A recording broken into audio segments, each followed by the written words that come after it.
Bienvenue dans ce deuxième podcast. Je suis contente de vous retrouver ici. Je suis contente pour tous vos retours vraiment très chaleureux pour le premier podcast qui m'ont fait extrêmement plaisir.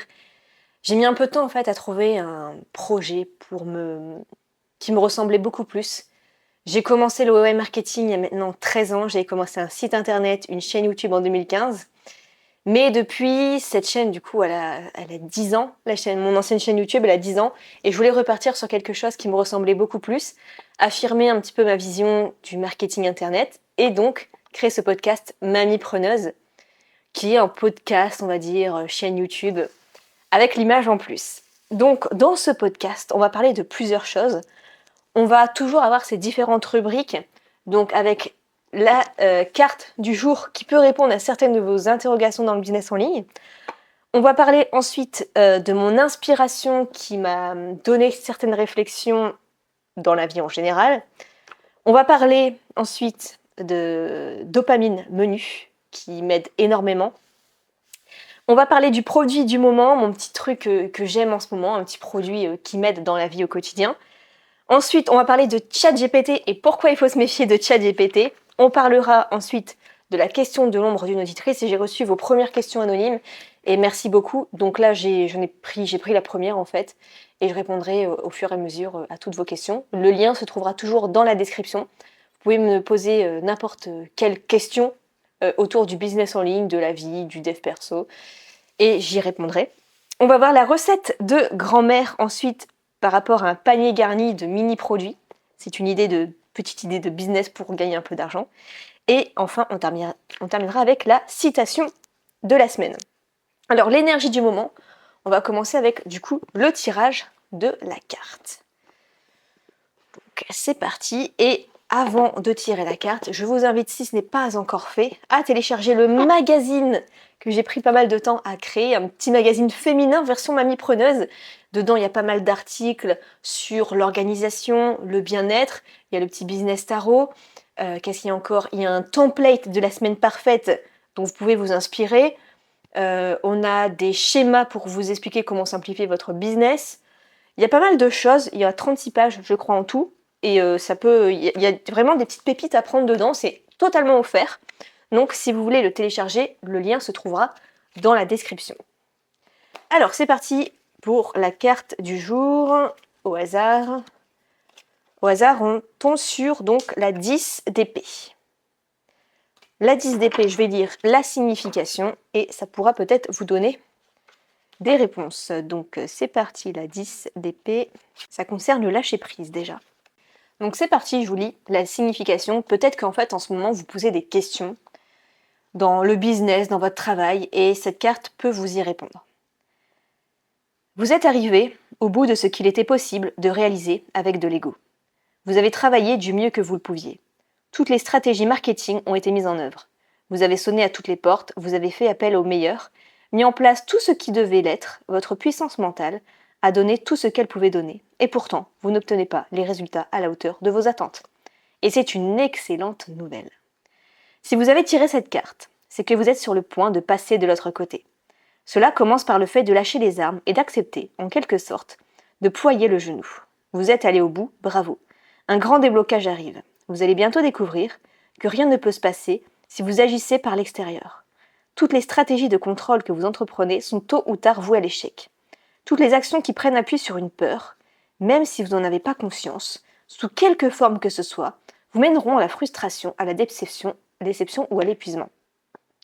Vous allez maintenant pouvoir discerner deux types d'actions pour vous situer le plus souvent possible dans le second. 1. Les actions et idées dirigées par l'ego. Vous cherchez à contrôler, de manière toujours plus serrée. Vous êtes en guerre contre les résistances de vos clients à acheter. Vous déployez des stratégies de séduction. Vos actions vous apportent une satisfaction éphémère, voire pas de satisfaction du tout à la longue. Vous sentez que vos clients cherchent à vous éviter, et cela vous met sous tension, ce qui soit vous décourage, soit vous donne envie de chercher à contrôler encore plus. 2. Les actions et idées menées par l'inspiration.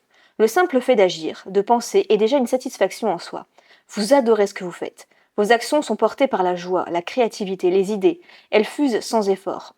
Vous ne cherchez pas à vendre, vous vous sentez attractif et tellement heureux de permettre à des personnes de s'offrir les merveilleuses choses que vous proposez. Vous prenez plaisir à présenter vos offres.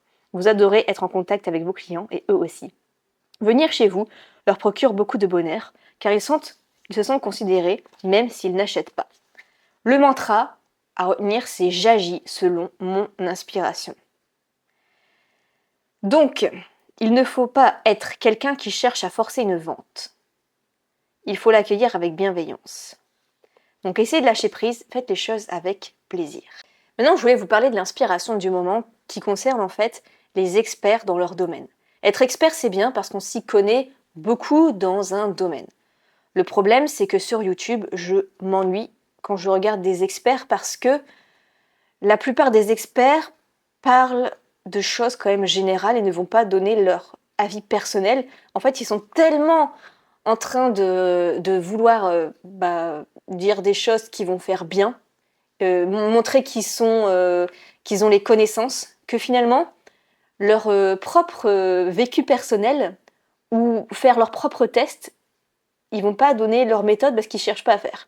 Ils veulent être une sorte de Wikipédia humain, faire le plus de vues possible, montrer que c'est les experts de telle thématique, et sauf qu'en fait, on va rien apprendre de concret, c'est la même chose que si c'était un article Google ou un article scientifique.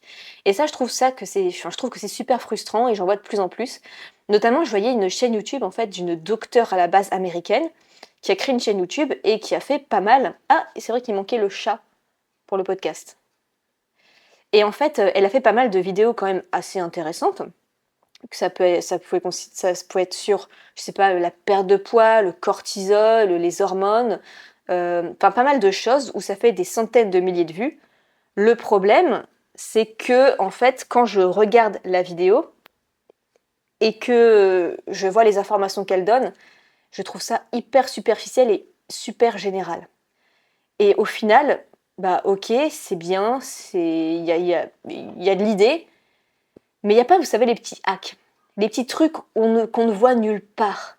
Finalement, regardez sa vidéo et regardez la vidéo d'un particulier qui va juste lire un article Google, c'est exactement la même chose.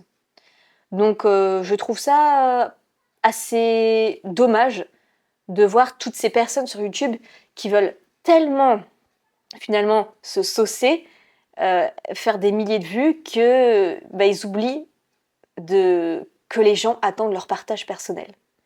Et vraiment, sur YouTube, je remarque que 95% des gens se contentent de balancer des informations générales. Et moi aussi, j'étais partie dans ce domaine-là. En fait, je voulais tellement bien faire, je voulais tellement être experte dans mon domaine de l'affiliation, du web marketing, que je faisais les meilleurs articles, les meilleures vidéos possibles. Mais c'est chiant, parce que finalement, tout ce qu'on veut, c'est mon vécu, mes expériences personnelles, mes méthodes personnelles. Si c'est pour avoir les mêmes méthodes que tout le monde, dire par exemple, tu vas prendre un programme cher et puis tu vas écrire un bon article. Non, on veut mes propres méthodes, on veut mes petites astuces personnelles, des astuces que je ne vais partager nulle part ailleurs. Et c'est rare. Et c'est pour ça aussi que j'ai voulu créer ce podcast, pour me libérer un peu de tout ça, repartir un peu de zéro et donner mon avis personnel. Par exemple, là, mon inspiration, parler de ça, c'est pas Google ou c'est pas ChatGPT qui m'en aurait parlé. C'est moi-même. C'est une réflexion personnelle. Et les réflexions personnelles, je trouve qu'elles manquent beaucoup sur YouTube. C'est pourquoi je vous invite vraiment à faire attention à votre contenu. C'est peut-être pour ça que ça marche moins pour vous en ce moment.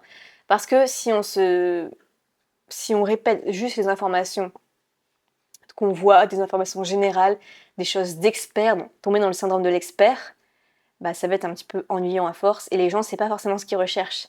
Je dis pas qu'ils recherchent forcément le bouton magique ou le hack qui fait que ils vont en faire le moins possible. Mais en tout cas, ils veulent vous regarder pour ce que vous avez à apporter, vous. Ça va, mon Sacha? Alors maintenant, on va parler du sujet de ce podcast, qui est le dopamine menu, que j'ai ici. En fait, le dopamine menu, ça s'inspire un petit peu d'une carte de menu d'un restaurant. Et à l'intérieur, il y a plein d'idées. Et personnellement, j'ai décidé de diviser ces idées par 3. Première partie, ce sont les petites douceurs, les choses que je peux faire quand j'ai 5 à 15 minutes de libre dans mon temps.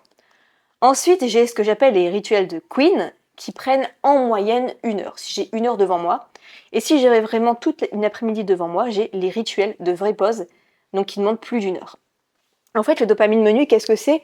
C'est en gros ne jamais commencer par des shoots de dopamine en début de journée. Il faut plutôt commencer la journée à faire des actions qui nous demandent le plus d'énergie, où on va être le plus fier d'avoir fait ces actions-là. Donc, il y a un livre comme ça qui s'appelle Avaler le crapaud. Vous commencez par la tâche la plus difficile le matin, et au fur et à mesure, eh bien, vous faites les actions qui demandent le moins d'énergie. Mais le cerveau, il a besoin de récompenses. Si on fait des grosses actions, il a besoin aussi de sens. Pourquoi il fait ça? Ou alors, il a besoin de plaisir.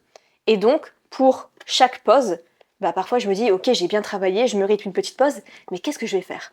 Eh bien, au lieu de chercher ce que je vais faire et finalement de passer tellement de temps à ne pas savoir quoi faire que je vais perdre du temps et au final, après, ça sera l'heure de reprendre le travail ou juste, je vais m'ennuyer et je vais pas savoir quoi faire. Toutes mes idées sont regroupées là-dedans. Ok, je me fais 15 minutes de pause entre deux sessions de travail, je pioche et soit je lance pas un dé, mais un site de tirage au sort de nombres aléatoires, et je prends selon le numéro et je fais ce qu'il y a sur la liste, soit juste je regarde et selon mon inspiration de la journée, je vais me dire ah oui ça c'est une bonne idée, je vais le faire. Admettons, alors je vais vous donner une idée de chaque partie. Alors si j'ai entre 5 et 15 minutes, je regarde par exemple et je vois remettre du vernis sur mes ongles. Vous voyez, c'est des choses bêtes comme ça. Donc je me dis, ah bah oui, je vais remettre du vernis.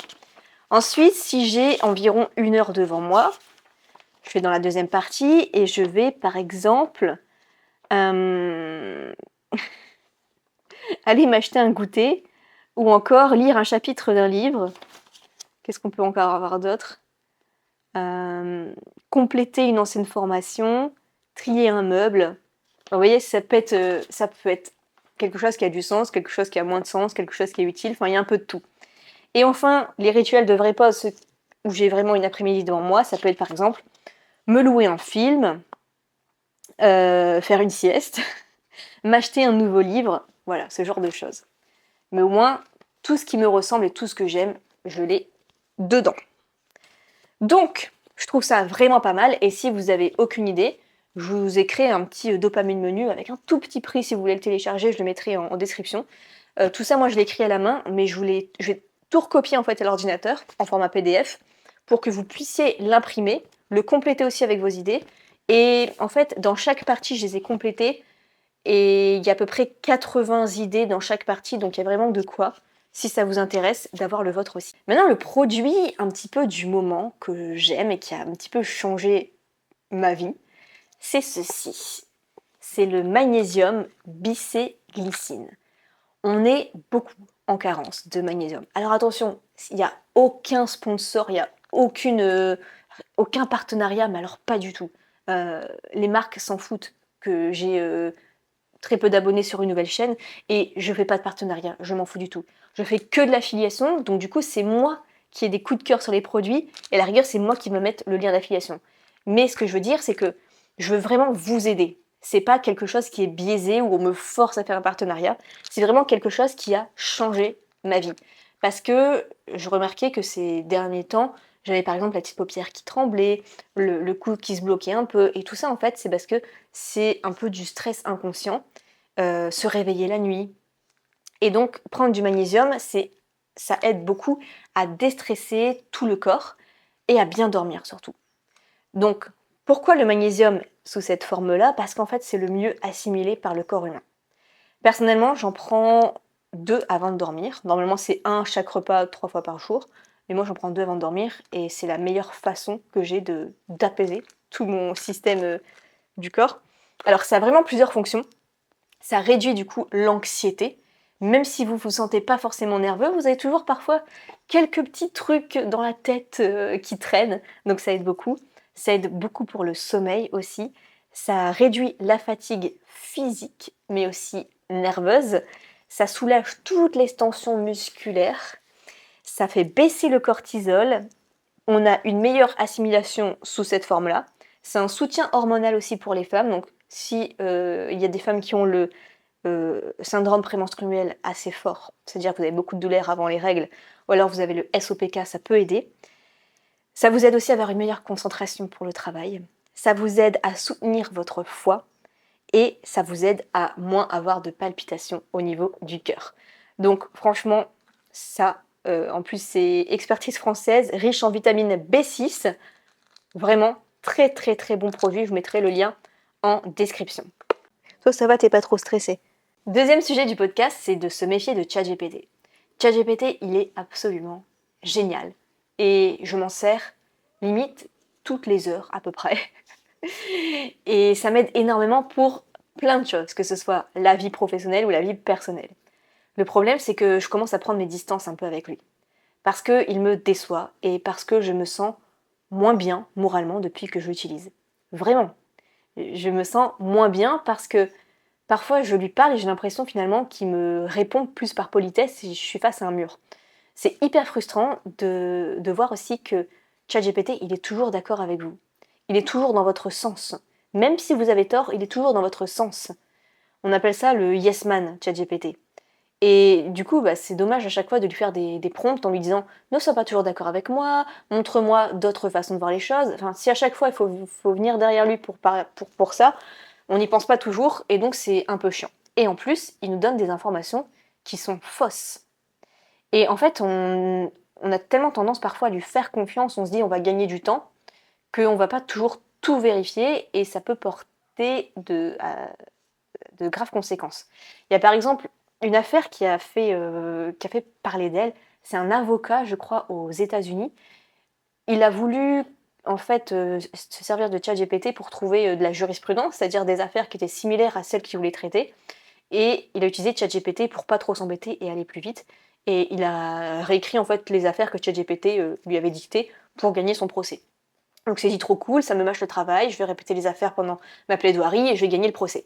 Sauf que les avocats, une fois qu'il y a la plaidoirie qui est arrivée, ils ont voulu se renseigner en se disant ok, c'est cette affaire-là, vous pouvez me donner la référence, ok. Ils ont regardé et en fait, il n'y avait aucune histoire, aucune jurisprudence qui existait. ChatGPT, il a tout inventé. Donc la crédibilité de l'avocat, zéro. En plus de ça, le client avait payé plusieurs milliers d'euros l'avocat pour qu'il se contente de copier ChatGPT, donc pas top. Enfin bref, et du coup, ça le faisait pas du tout. Mais ce que je veux dire par là, c'est que ChatGPT, en fait, il peut te donner des informations qui sont complètement fausses, avec une assurance, mais il est sûr de lui, en fait. Et du coup, on se méfie pas forcément. Donc, il faut vraiment faire attention à ça. Je sais que moi, ça m'est déjà arrivé plusieurs fois où, limite, je lui demandais, ok, donc si 6 plus 6, ça fait combien? Eh bien, il va me répondre avec détermination, du coup, 6 plus 6, ça fait, je sais pas, ça fait 14. Bah non. Et puis après, il va continuer le calcul déjà en se basant sur un truc faux. Mais je vous assure qu'il se trompe vraiment extrêmement souvent. Et puis, je trouve que quand on lui demande des informations pour créer du contenu, parfois, il y a quand même du vrai, hein, bien sûr.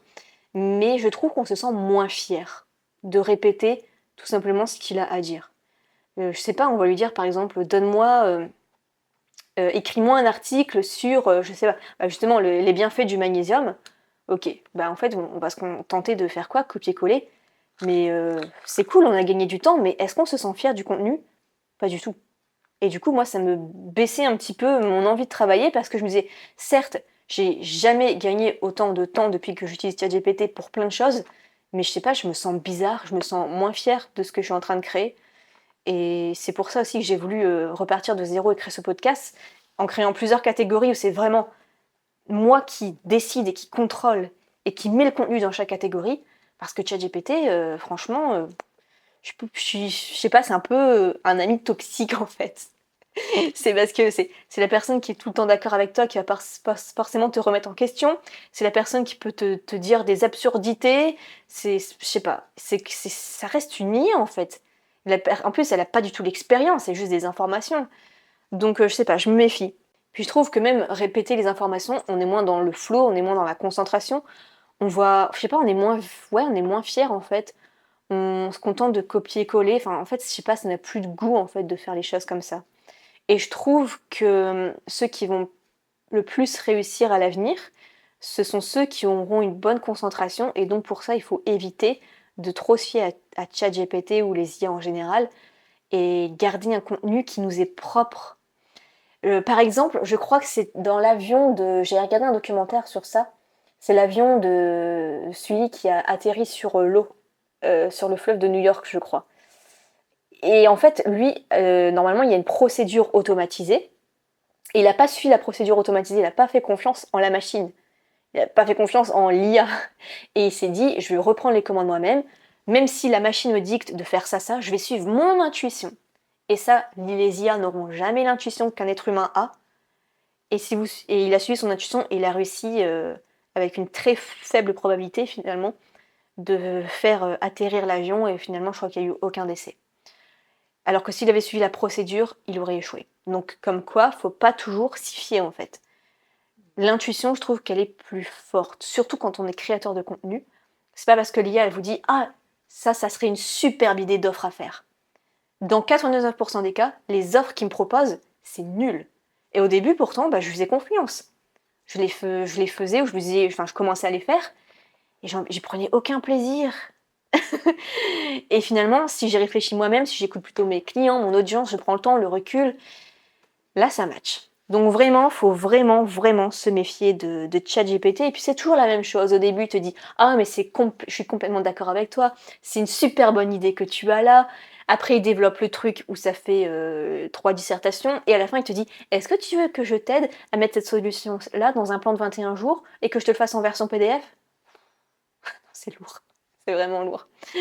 Donc voilà, je trouve que depuis que j'utilise plus trop de ChatGPT pour créer mon contenu ou même en général, en fait, je lui parle même plus.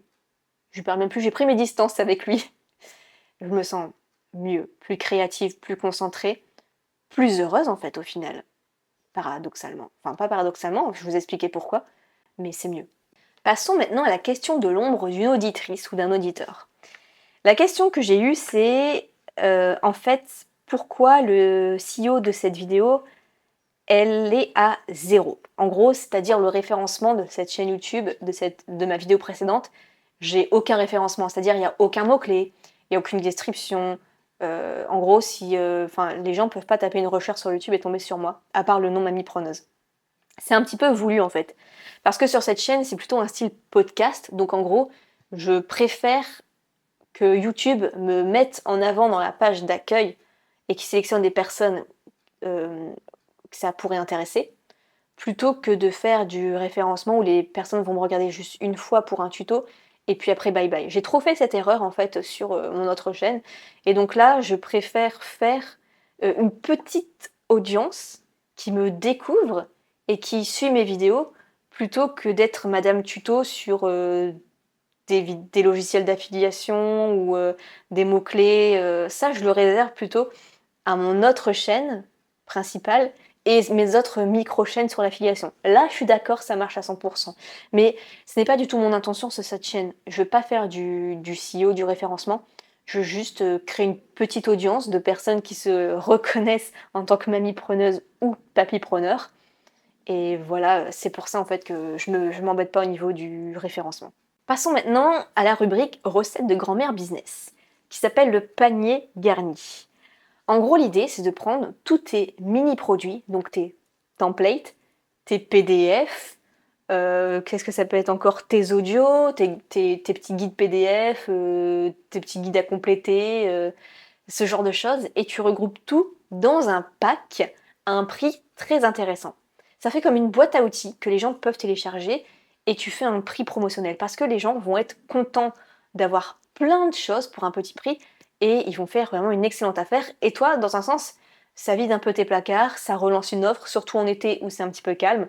Franchement, je trouve que ça peut être une bonne idée de regrouper tous ces petits contenus et d'en faire une offre pour cet été. Bon, on arrive déjà à la fin de ce podcast. Ça a été assez vite. Et la citation, c'est « Ce que tu fais dans l'ombre d'aujourd'hui deviendra ta lumière de demain ». N'hésitez pas à me faire des retours juste en dessous si vous avez des questions, peu importe en général, j'y répondrai avec plaisir ou juste faire un retour, un petit coucou. Et on se retrouve du coup la semaine prochaine pour un prochain podcast. Je n'attendrai pas demain, ici et maintenant. Je me réinvente, le monde m'attend. Libre des ombres, libre du temps. Est-ce que tu entends? Oui, ce doux refrain comme une incantation. Et je dis